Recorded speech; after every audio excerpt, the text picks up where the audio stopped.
Assalamu alaikum wa rahmatullahi wa barakatuh ဒီကျွန်တော်တို့အခုဖုန်းတစ်လုံးကိုဖြုတ်တက်လုပ်တော့မယ်ဆိုလို့ရှိရင်လောလောဆယ်အနေနဲ့ကျွန်တော်တို့ဘာတွေလိုအပ်မလဲဆိုလို့ရှိရင်ဒီကောင်လေးလိုအပ်မယ်ဆရာတို့ဒါလေးကစကူဒရိုင်ဘာလို့ခေါ်တယ်ဟိုစတာဝတ်ဦးလေပေါ့ဆရာတို့ရဲ့ဒီကောင်လေးတစ်ခုလိုအပ်မယ်ပြီးပါလို့ရှိရင်ဇာကနာလေးလိုအပ်မယ်ဇာကနာလေးတစ်ချောင်းလိုအပ်မယ်ပြီးပါရင်ဒါလေးလည်းလိုအပ်မယ်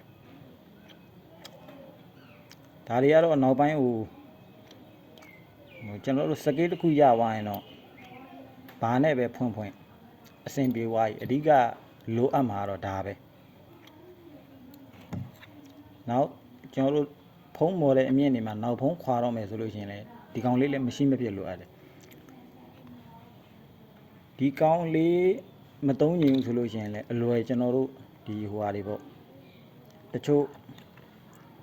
မိထုစာအုပ်တွေရဲ့အဖုံးတွေမှာကတ်တဲ့အပြားမျိုးတွေပေါ့ဗျာဒါမျိုးတွေရှိလေရတယ်အဓိကတော့ဒီကောင်လေးပေါ့ဒါလေးက main ပဲဒီကောင်လေးရှိရင်ကအလုပ်ဖြစ်တယ်အခုအဖြုတ်တက်အနေနဲ့ကျွန်တော်တို့ model အနှိမ်လေးပေါ့ model အနှိမ်ဆိုပေမဲ့ very အသေးလို့ခေါ်မှာပေါ့ဗျာ very အသေးနဲ့လာတဲ့ဒီ model လေး Honor 4H ဒီကောင်လေးကိုကျွန်တော်တို့အစမ်းအနေနဲ့အဖြုတ်တက်လုပ်ပြမယ်ဒါမျိုးအနေဖုန်းတွေဆိုလို့ရှိရင်တော့သူကဖြုတ်ဖို့အတွက်ကိုဒီဒေါင်လေးမှာအရာလေးပေးထားတယ်အဲ့ရနေပြီးတော့ကျွန်တော်တို့ဒီလက်သေးလေးနဲ့ဒီလိုလေးဟပြီးတော့နောက်ဖုံးလေးကိုခွာလိုက်ရုံပဲဒါဆိုရင်ကွာဝါးကြီးဆိုတော့ကျွန်တော်တို့အခုဒီဖုံးလေးကိုဖြုတ်ပြမယ်မမိုရီကပ်ပါလာတယ်စင်ကပ်ပါလာတယ်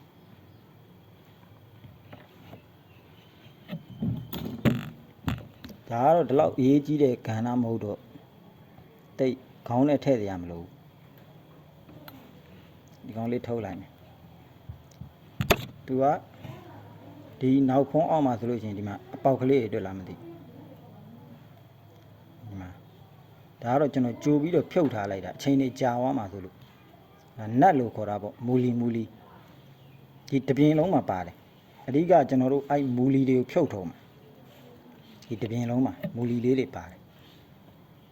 အဲ့မူလီလေးတွေကျွန်တော်ဖြုတ်ထုံးမှာအချို့ဟာတွေကကျွန်တော်ကြိုပြီးဖြုတ်ထားဒီမူလီဖြုတ်တာတော့ဘာမှမလိုအပ်တဲ့ကိစ္စ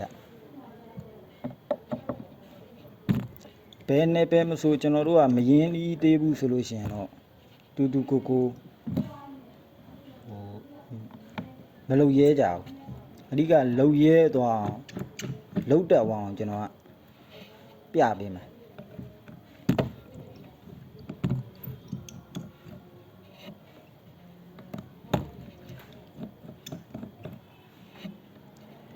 အတန်ကြီးကတော့နည်းနည်းဆိုးတယ်ဆရာတို့စပယ်လုပ်ပြီးတော့နားထောင်ပေးကြပါတကယ်ဝါသနာပါတဲ့ဆရာတွေကတော့ကျွန်တော်ပြပေးမယ်နီးလန်းလေးနဲ့ဘယ်လိုပဲမဆိုလှုပ်ရှားမယ်ဆိုရင်တော့အင်ရှာလာဘဝတစ်ခုလုံးရက်တီလို့ရသွားနိုင်တယ်ဟုတ်ဒါတွေနတ်တွေဖြုတ်ပြီးသွားပြီဆိုတော့ကျွန်တော်တို့ကအဓိကဒီ main circuit board ပြင်ပြီဆိုလို့ဖုံးတစ်လုံးပြင်ပြီဆိုတော့ကျွန်တော်တို့ကဒီ main circuit board ကိုပြင်ပါဆိုတော့သူ့အပေါ်မှာရှိတဲ့ကာဘာတွေအကုန်လုံးကျွန်တော်တို့ကလှပ်မှာဟုတ်နတ်တွေဖြုတ်ပြီးသွားပြီဆိုတော့ကျွန်တော်တို့ဒီကောင်ဒီကာဘာကိုဖြုတ်မယ်ဒီကာဘာဖြုတ်ဖို့အတွက်ကခုနကကျွန်တော်ပြရတဲ့ပစ္စည်းတွေကဒီကောင်လေးကလော်တန်းလေးဒီအဖြူရောင်လေးဒီအဖြူရောင်ကော်ပြားလေးအဲ့ကော်ပြားလေးကျွန်တော်အသားအရာဒီကလော်တန်းလေးနဲ့ကလတ်သွားရုံပဲအောက်မှာမားသားပုတ်ရှိတော့ဖြည်းဖြည်းချင်းတော့ကလော်ရတာပေါ့မားသားပုတ်ကိုထိုးမိတာတို့ဘယ်ဒီကိုထိုးမိတာတို့ဘယ်ဒီကိုထိုးမိရင်တော့ကျွန်တော်တို့ထပြီးမီးလောင်တာတို့ဘာလို့ဖြစ်မှာပေါ့အသားအရာလေးပဲဒါလေးကလတ်ပါဟောသူလိုအောင်ကြော့သွားတယ်ဒါစပီကာချမ်းဒါကတော့ဘာမှမခက်ဘူးတကယ်ဆိုရင်ပြရရအောင်မလို့တမင်ပြပေးတာပေါ့ဒါဆိုရင်ဒီကောင်ကွာဝါးကြီးဒါ အခုဒီကောင်ကြီးကမာသားပုတ်ကြီးဒါဘယ်ဒီအခုဒီကောင်ဆိုလို့ရှိရင်ဒါသူပုံမှန်အတိုင်းရဒါဘယ်ဒီနေရာဘယ်ဒီ socket ဒါ LCD socket ဒါ touch socket နဲ့ sensor socket model အမြင့်နေမှာဆိုလို့ရှိရင်တော့ဒီ touch socket ဆိုတာတော့ပါတော့မှာမဟုတ်ဘူးအဓိကအဖြစ်ပါမှာ LCD socket ပါမယ် charging socket ပါမယ် battery socket ပါမယ်ဒီလောက်ပဲဒါက model အနှိမ့်ဖြစ်တဲ့ပုံကသူက touch နဲ့လာတဲ့အပေါ်မှာ touch socket ကလေးပါသွားတာအခုကျွန်တော်တို့ကဒီမာသားပုတ်ကိုဖြုတ်ပြီးတော့ပြင်မှာဆိုတော့ရှိသမျှ socket အကုန်လုံးကျွန်တော်တို့ဖြုတ်မယ်တချို့ဖုန်းတွေမှာဆိုလို့ရှိရင်ဒီမာသားပုတ်အထိုင်ပေါ်မှာထပ်ပြီးနက်ကလေးတွေကြက်ပေးထားတာရှိတယ်အဲ့ဒါလေးတွေမျက်လုံးနဲ့ကြည့်မြင်ရတယ်ဒီကောင်မှာတော့မပါဘူးအဲ့လိုနက်ကလေးတွေကြက်ပေးထားပါအဲ့နက်ကလေးတွေကိုလည်းဖြုတ်ကြမယ်ဒီကောင်ကတော့မပါဘူးဆိုတော့ကျွန်တော်ဖြုတ်မပြတော့နော်ပြီးသွားရင်ကျွန်တော် model အမြင်တစ်လုံးလဲကျွန်တော်ဆရာတို့ကိုခွာပြမယ်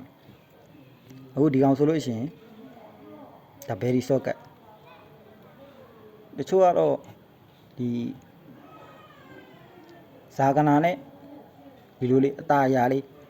ကလော်တင်လိုက်တာမျိုးတွေလောက်ကြတယ်ဒါမလောက်တာတော့ကောင်းပါလေဟိုစကေးတစ်ခုရသွားလို့လောက်တာတော့အကြောင်းမဟုတ်ဘူးပေါ့အဲ့နေရာမှာတွားပြီးတော့တစ်ခါတလေကြာရင်မဖြစ်တင်မဲနဲ့ground တွေတွားကြပြီးတော့ short တွေထဖြစ်ပြီးတော့မာသားပုတ်အကောင်ကြီးကနေတေသွားတာမျိုးလေးဖြစ်တတ်တယ်အော်ကျွန်တော်လက်သေးလေးနဲ့အตาလေးပဲဒီလိုလေးမတင်လိုက်ရုံပဲ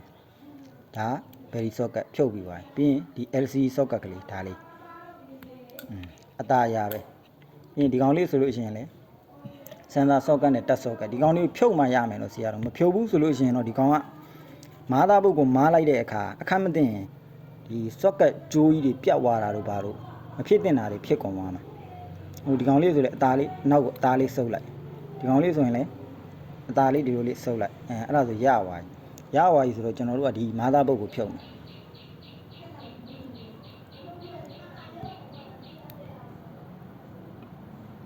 ကလစ်ကလေးတွေနဲ့ညှက်ပေးထားတဲ့ပုံစံမျိုးလေးတွေဖြစ်ဘယ်နေရာဟာလဲဟာတဲ့နေရာကနေအตาရာလေးမပြီးတော့တင်ပေးလိုက်အဲ့တော့သူကသူအလိုလိုလိုက်ထွက်လာတယ်ဒါဆိုရင်ကျွန်တော်မာသားပုတ်ပြုတ်သွားပြီမာသားပုတ်ပြုတ်သွားပြီဆိုကျွန်တော်တို့ကဒီကောင်အဖြုတ်တက်ဒါအခြေခံပြတဲ့အပေါ်မှာဒါကိုဖြုတ်ပြတာတကယ်လို့ကျွန်တော်တို့ရှိဖုန်းတစ်လုံးလာအဲ့လိုကျွန်တော်တို့ပြင်တော့မယ်ဆိုလို့ရှိရင်သူ့မှာရှိသမျှခုန socket တွေအားလုံးကျွန်တော်ဖြုတ်ပြကြမယ်အခုဒီကောင်ဆိုလို့ရှိရင်ဒါဖြုတ်ပြီးသွားပြီဖြုတ်ပြီးသွားတဲ့ပုံကဒီမာသားပုတ်မှာကက်ရက်ပါတာကင်မရာ main ကင်မရာနဲ့ back ကင်မရာအဲ့နှစ်ခုကိုလည်းဖြုတ်မယ်အပူပေးလို့ရှိရင်ဒီကောင်ဒီ socket တွေအေးပြောတယ်လို့မဖြုတ်လို့ရှိရင်တော့အေးပြောမှတေးကြတယ်ဒါလေးဖြုတ်လိုက်ပြီးရင်ဒါ back ကင်မရာဒီကောင်လေးကိုလည်းဖြုတ်လိုက်ဘာမှမခက်ဘူးဒါဆိုပြုတ်သွားပြန်တက်ရင်လည်းလွယ်တယ်ခုနပြသလိုပဲသူ့နေရာနဲ့သူတေချာလေးပြန်ပြီးချပေးလိုက်ရောအခုဒါဒီကောင်လေးကိုပြန်ပြီးတော့သူ socket တွေတော့အောက်မပြီးသေးနဲ့ဒါဆိုရင်သူအန်လေးတွေပါကြာအောင်ချပေးလိုက်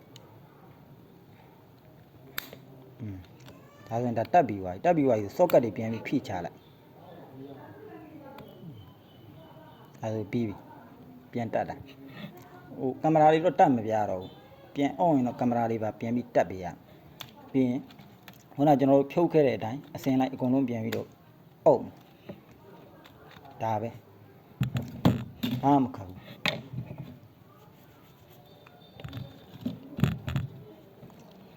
ဒါဆိုလို့ရှိရင်လည်း model မြင့်သွားပြီ model အမြင့်နေမှာကြောက်သူကဟိုဒီလိုနောက်ဖုံးတွေကိုအောက်မှာကော်ဒီနဲ့ကတ်ထားတာဒီကောင်လဲကျွန်တော်ခွာပြီးသားပဲချိန်နေကြာမှာဆိုလို့ဆိုရင်9မိနစ်ကျော်သွားပြီဒါမျိုးအပြားပေါ့ခုနကျွန်တော်ပြောတဲ့လိုအပ်မယ်ဆိုတော့ဒီလိုအပြားဒါနဲ့ခွာရင်လည်းရတယ်ဒါနဲ့ခွာမယ်ဆိုရင်လည်းရတယ်ကျွန်တော်တို့ကအဲ့ဒီအပြားကိုဒီအပြားလေးကို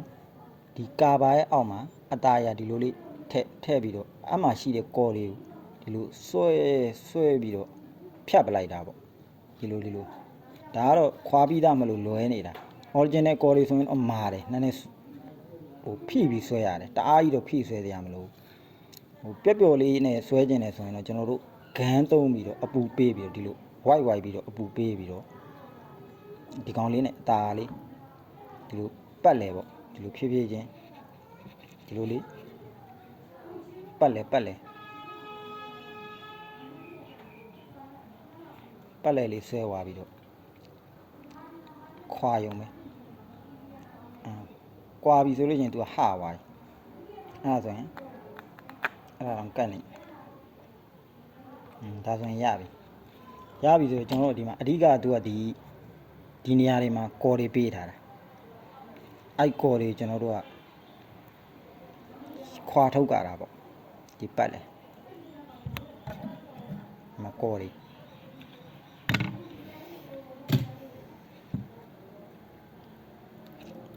ဒီကောင်ကတော့ကျွန်တော်နက်တွေကိုတခါတည်းအပြီးဖြုတ်ပြီးသားဒီအုံလိုက်ကိုကျွန်တော်တို့ခွာမယ်အခုဆက်ပြီးတော့ဆင်းထွေးရပါလားဒီကောင်တွေမခွာခင်တော့ဆင်းထွေးတွေပါလာရင်ဆင်းထွေးတွေတခါတည်းဖြုတ်ပြကြမှာပေါ့မဖြုတ်ပြရင်တော့အဆင်မပြေဘူးဒီကောင်လည်းအဲ့တိုင်းပဲဒီမှာလိုင်းကြားလေးရှိတယ်မှန်တဲ့ဒီကာပါအဲ့နှစ်ခုရဲ့ကြားတဲ့ကိုဒီကောင်ကတော့နည်းနည်းလေးထူးနေတယ်မထူတဲ့တန်ကြွန်အပြားလေးတို့ပါလို့အဲ့လိုပေါ့ဒါပေမဲ့လက်သေးနဲ့ဟိုအဖြစ်လဲရတယ်လက်သေးထည့်ပြီးတော့ဆွဲလဲရတယ်ဒါဆိုလက်သေးနဲ့ဆွဲပါလက်သေးနဲ့ဆွဲပြီးနည်းနည်းဟသွားပြီဆိုလို့ရှိရင်ဒီကောင်လေးနဲ့ထည့်ပြီးတော့အသားရကလပ်ပြီးတော့ဖွင့်သွားလိုက်ဒါကတော့ဒီလောက်ကြီးအရေးကြီးတဲ့ကဏ္ဍလည်းမဟုတ်ဘူးဖြစ်နိုင်ပြတော့မပြခြင်းဘူးလုံးဝအစိမ့်တက်ဖြစ်နေတဲ့လူတွေမှလို့ကျွန်တော်ပြပေးတာဂရုထဲမှာလည်းဆရာတွေများတော့ကျွန်တော်ဆရာလို့ပဲတုံးတယ်တချို့ဆရာမဟုတ်တဲ့အဝါမလေးလည်းပါတယ်နားလည်ပေးပါလို့အများစုကဆရာဖြစ်နေလို့ကျွန်တော်ဆရာလို့ပဲတုံးပြီးတော့ခေါ်သွားတာဒါဆိုလို့ရှိရင်အကောင်းဆုံးလည်းရပြီဆိုတော့သူ့မှာဘေးဖင်ကားနဲ့လာတော့တအားကြီးကျွန်တော်တို့ရမ်းပြီးဆွဲလိုက်လို့မရဘူးဖင်ကားကျိုးပြောက်သွားနိုင်တယ်ဒါလေးကဖင်ကားကျိုးလေးကောင်းလေးဒါလေးဒီလိုလေးကလပ်ပေးလိုက်ရုံဒါဆိုရင်ပြီးသွားဒါကြီးကတော့ရေဝင်ထားတဲ့အလုံးခုနဆရာတို့ပြောသလိုပဲ battery socket ပါမယ်ဒါ LCD socket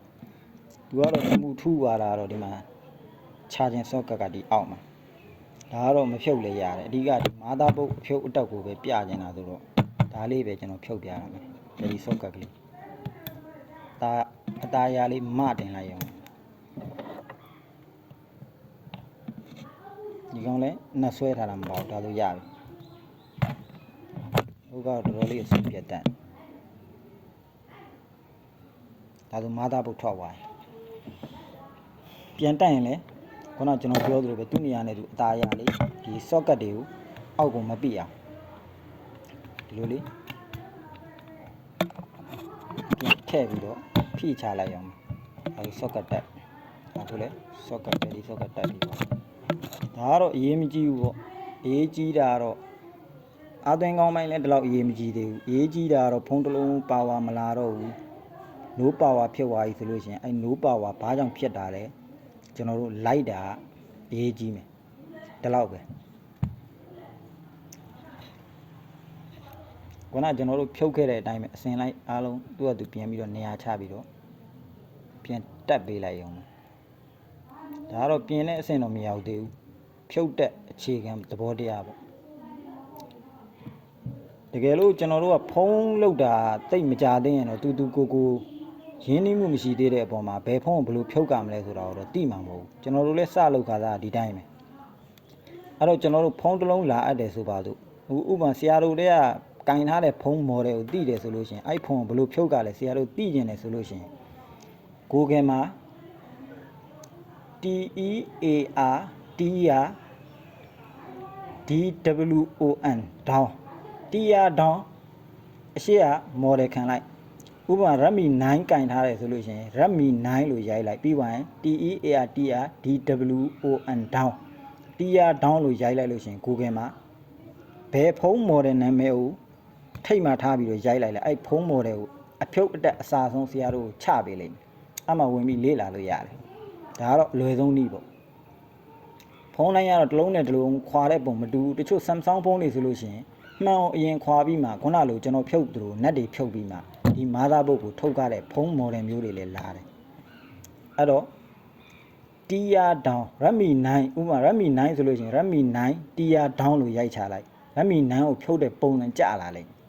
Redmi 8ကိုကင်ထားတဲ့လူရှိလို့ရှိရင်လည်း Redmi 8 TEAR Tier DWON down Tier down လို့ရိုက်ချလိုက် Redmi 8ဖြုတ်တဲ့ပုံစံအစားဆုံးပါလာလိမ့်မယ်အဓိကတော့ဘာမှမခက်ဘူးအဲ့နောက်ဖုန်းဘယ်လိုခွာရလဲသူခွာတဲ့နောက်ဖုန်းရဲ့ပုံစံအနေထားဘယ်လိုမျိုးပုံစံလဲဆိုတာဒါကိုကျွန်တော်တို့သိရမယ်မသိဘဲနဲ့ကျွန်တော်တို့ဥပမာဒီကောင်ဆိုလို့ရှိရင်ကျွန်တော်တို့ခုနခွာလိုက်တာဒါကတော့ကျွန်တော်သိလို့ဒီအဖုံးကိုအရင်လှပ်လိုက်အဖုံးကိုအရင်လှပ်ကမယ်လို့မသိတဲ့လူတယောက်က